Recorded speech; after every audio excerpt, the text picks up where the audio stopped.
From the outside, people will notice the differences. They'll see these beautiful new glass panelled rooms, but it's not until you get in the inside and see the progress that's being made. Don't forget, the boys and girls working in there are still working under COVID conditions. Still got to have 2 meters between them.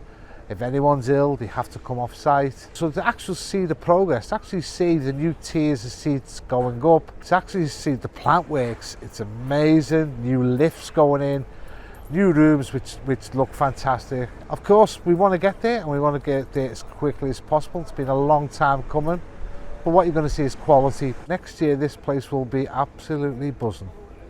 Well, it's hugely significant, and people say, well, why did you bother? You know, surely it's just quicker and easier to knock it down.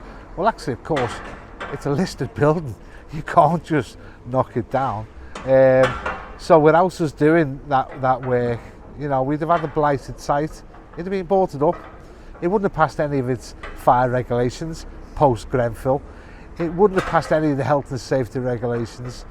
We'd have had an old, tired building that in 10, 15 years' time, perhaps the government would say, okay, you can knock it down now.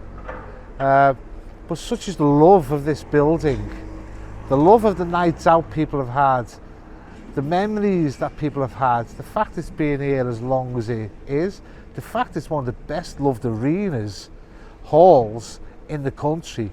Everyone wants to play at the Civic halls, everyone wants to play at the Wolverhampton Hall.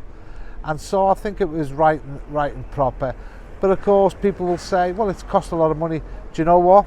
It has cost a lot of money, but it is quality. It will last it for another 100 years. And I think the best thing I can say to the people of the city is don't forget, it's not going to cost us as residents a penny piece. We've paid for the upgrade with grants, with our new operator coming in, so it actually won't cost a resident of the city 1 penny for this fantastic new scheme we've got behind us. It's going to be 10 times better.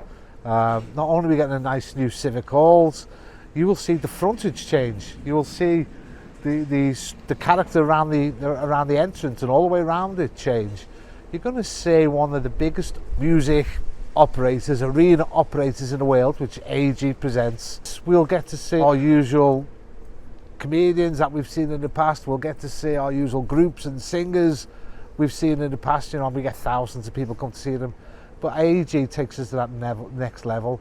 You know, they've got access to world-class entertainment, and I know they want this to be a success. They've got to make it a success. So we'll be seeing some of those acts. I think we're all looking forward to that. Do you know what's really important is that we've brought the Civic halls into the 21st century, but we've retained that old feel of why people love the Civic hall so much. That's really important, that we retain that feel. And there's a real buzz around the place now. What we've seen in there is absolutely phenomenal. It's going to be one of the premier events across the West Midlands, possibly the country. So I'm really pleased that we've enhanced the building but retained its unique feel and unique approach to our citizens and people who want to use the hall. Fantastic, really is. As you can see, we want people to come to Wolverhampton but stop, so that then gives us the initiative to move on to our hotel strategy, so as we retain people to come here. As we've been walking around, there's been lots of the people that we've been talking to, the contractors and the staff, saying, I remember when I come to the Civic, and that's great, and we see this band and we see that band. That's really important that we keep that, and that's how we move it along into our late night economy. That's got to be a key driver, not just only for entertainment, but all the jobs that come with it. Look at the entertainment industry, lighting, sound engineering, booking acts, clerical staff. So it's really important that we do support the Civic halls all the way through.